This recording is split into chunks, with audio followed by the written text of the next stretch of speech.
ইয়া রাসূলুল্লাহ, ঘরের ভেতর জাতাকল একা একাই চলছে।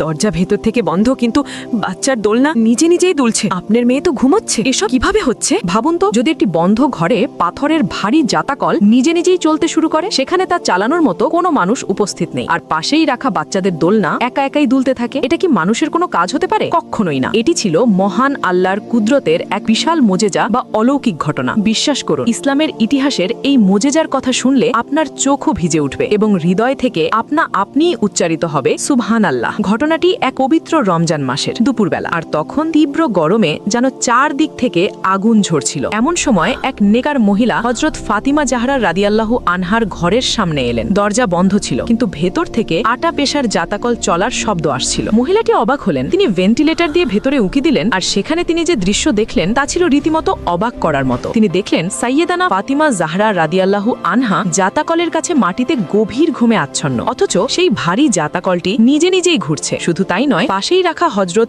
ইমাম হাসান এবং ইমাম হুসেইন রাদিয়াল্লাহু আনহার দোলনাটিও একা একাই দুলছিল। ওই মহিলা এই মোজেজা দেখে একদম হতভাগ হয়ে গেলেন। তিনি সঙ্গে সঙ্গে সেখান থেকে ছুটে গেলেন এবং নবী করিম সাল্লাল্লাহু আলাইহি ওয়াসাল্লামের খিদমতে হাজির হলেন। তিনি কাঁপা কাঁপা ঠোঁটে পুরো ঘটনাটি নবীজির কাছে বর্ণনা করলেন। রহমতের নবী সাল্লাল্লাহু আলাইহি ওয়াসাল্লাম এ কথা শুনে মুচকি হেসে ফরমালেন, এই তীব্র গরমে আমার মেয়ে ফাতিমা রোজা রেখেছে, তাই আল্লাহ তাআলা আমার মেয়ে ফাতিমাকে গভীর ঘুম পাড়িয়ে দিয়েছেন, যাতে সে এই গরমের তীব্রতা ও তৃষ্ণা বুঝতে না পারে। আর তুমি কি জানো ওরা কারা ছিল? ওরা ছিল আল্লাহর ফেরেশতা, যারা আসমান থেকে এসে আমার মেয়ে ফাতিমার কাজগুলো করে দিচ্ছিল। সুবহানাল্লাহ। একবার ভেবে দেখুন, আল্লাহর দরবারে সেই মহান ব্যক্তিত্বের মর্যাদা কতটা উচ্চে, যার একটু বিশ্রামের জন্য স্বয়ং আল্লাহ আসমান থেকে ফেরেশতা নামিয়ে দেন। সত্যি তো, বলা হয়েছে যাদের ঘরে অনুমতি ছাড়া হযরত জিবরাইল আলাইহিসসালামও প্রবেশ করেন না, তাদের মর্যাদা কেবল কদরদানরাই বোঝেন। এটাই হলো আহলে বাইতের শান ও মর্যাদা। এই ঘটনাটি যদি আপনার হৃদয়ে আহলে বাইতের প্রতি